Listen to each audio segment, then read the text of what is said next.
So sweaty. Sweaty Betty and the Sweaty Bunch. What's up? I'm Trent Windsor, and we're here in search of the perfect shuffle. It's time for another segment of Clearing Out the Archives, where I shuffle my music, and whichever album pops up, that is the album I review song by song. If a song is more than 50% skippable, if I would skip it more than half the time, I say get rid of it, not worth your time. If a song is less than 50% skippable, if I would listen to it more than half the time, I say it's a worthy addition for your perfect shuffle.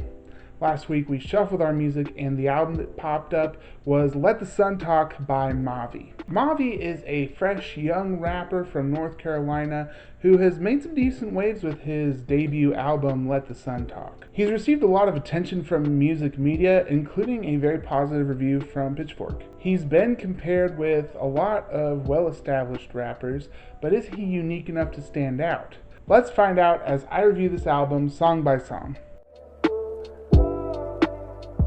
Song number 1 is called Terms and Conditions. It's kind of an intro track with a lot of spoken word, with a smoky, laid-back jazz track behind it. It is pretty much just an intro, so I won't give a score to this one. Song number 2, and the first full song on the album, is called I and I, Nation. And it's kind of split up into 3 parts, as you can tell from the title. We start off with more smoky jazz, some tinkling piano, and we get introduced to the cool and confident flow that MAVI has. And his structure is such that there's not very many things that are repeated. It's pretty much just dense verses. The vibes that I get from this guy are very reminiscent of Tribe Called Quest. Steeped in politics, but very confident, very cool, a little bit dark. Got some jazz roots in pretty much every track. He talks about a lot of serious topics, including mental illness specifically, but he sprinkles in some brags. It makes it so that maybe you don't quite get that he's talking about mental health from the get-go. It still kind of feels like a classic rap track, feels like classic rap material, but when you get deep into it, when you look into the lyrics, that's when you really understand how deep things are really going. All 3 parts of this song I think are really fresh, really well done. There's 3 different beats, 3 different flows. Like I said, very dense and lyrical. All really incredible stuff. I would say this song is 20% skippable. Song number 3 is called Daylight Savings, and here we just continue to see that this guy is incredible with his words. At the time of recording this, he was going to Howard, studying biology with a minor in psychology, and he's really busting out those ACT words. This one's a soul beat, a little bit more upbeat than the previous song, very groovy, but it is really short. I could honestly groove to this song for twice as long as it runs already. But I guess it's a good thing to feel like you want more of it. I would say this track is 25% skippable. Song number 4 is called Self-Love. Here we get some more Motown/soul beats. But here he addresses his mental health a little bit more directly. It starts off with a relaxing vibe, like everything's gonna be okay. And you really feel that comfortable and hopeful tone coming from MAVI. And it kind of descends into a little bit more dire territory as the song reaches its end. Like I said, he rarely repeats himself in these songs, so the fact that he repeats the line, "We ain't free until she free too," really hits hard. Another really solid, really powerful track. I'd say this one is also 25% skippable. Song number 5 is just called 2. It's an interlude. Song number 6 is called Ghost in the Shell. This one's got a much darker, much grimier beat, very noir, and it really contributes to the aggravated feeling of the song. This one's definitely short but powerful, definitely delivers a message and a punch, and it leaves you a little bit uneasy. I would say this one is 35% skippable. Song number 7 is called Love of Money. Here we're back to the lo-fi feel. We've got a laid-back guitar sample. I really like his beat choices on this album. Most of them really hit for me, and they all really contribute to the feeling and the message that he's trying to deliver. It's really short time-wise, but there's a lot of words that he packs into that short amount of time. This one really is a poem. I guess that would be my only critique for this guy, is that things can get a little bit too dense. You know, put some space between the bars, give us some time to digest what you're saying. Despite that, I would say this song is 30% skippable. Song number 8 is called Sense. Another soul beat here, and he does everything that he's been doing well so far.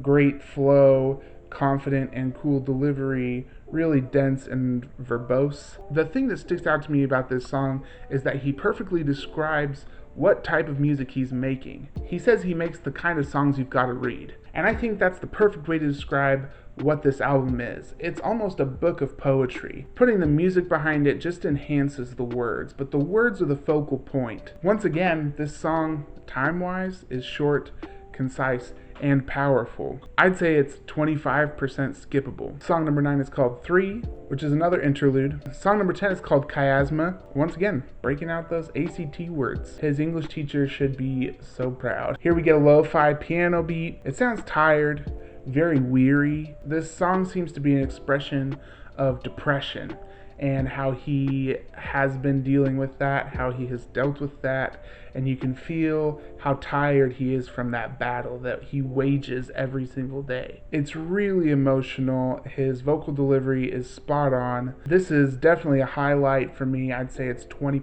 skippable. Song number 11 is called Guernica. Here we get some layered vocals, which actually really add to the depth of the song. It's a unique beat, and it samples old school telephones. Well, I don't know if I'd call them old school. It samples landlines. I mean, the electronic landlines make those same noises. Of course, people don't have landlines anymore. Anyways, that has nothing to do with this song. Guernica is a song that really grooves, has a real swagger. And once again, MAVI is just doing his thing just as well as he has done throughout the album. I would say this song is 25% skippable. Song number 12 is called Oh MAVI, which is his real first name. It's a pretty relaxed electric guitar beat. It's very stripped back. There's not very much percussion. Here he raps faster than he has on any other song. It gives it this anxious and rushed feeling. He talks about his thoughts of suicide and even a suicide attempt. It feels very stream of consciousness, and with that comes the anxiety and depression that he's feeling at the time. It's very raw, very powerful. I would say this one is 35% skippable. And the last song on the album, song number 13, is called Moonfire. It's got a very off-kilter, glitched out jazz beat. This is the one that actually doesn't work for me. It feels kind of grating, and you never quite can fall into a groove like you could with most of the other beats. I mean, I still love his wordplay. I love what he's doing with his verses, but like I said, that beat really takes away from it. It just doesn't work for me. So I would say this one is 60% skippable. Mathematically, adding everything up, this album as a whole is 30% skippable. This is honestly an outstanding debut, and it's one that gives me a lot of hope for MAVI's future. I really look forward to hearing more music from this guy. He has some incredible wordplay, and it is unique to him. I haven't heard anybody do it like he does. For those who want to dive into the lyrics, there's plenty to pick apart. For those who want to kick back for some more casual listening, the beats are incredible, the flows are really nice, and it does create quite the groove, quite the atmosphere. Alright, let's shuffle our music, see which album I'll be reviewing next. Alright, we're just going to go into our music library here, go into albums, and hit shuffle. Alright, looks like the next album I'll be reviewing is Mudboy by Sheck Wes. If you like what I'm doing here, please like this video, subscribe to my channel, turn on the notifications. Leave a comment below, let me know what you think about MAVI, and let me know what you think about Let the Sun Talk. I believe that all musical opinions are valid, and I'd love to hear yours. I've started a podcast called Music Meritocracy with my two friends Rex and Chris, where we talk about music that Pitchfork has deemed best new music, and whether or not it really deserves that title. We really follow the creed that all musical opinions are valid, and hopefully you can discover some new music this way and also enjoy hearing what we have to say about the albums. I'll leave links in the description below for the different platforms that it's on. Let me know if there's an album you'd like me to review. I take one request a month, and check the links below for music videos, as well as links to my playlist for Best of 2019 and Best of 2020, which is a playlist that I'm updating constantly. I'm Trent Windsor, and this is The Perfect Shuffle.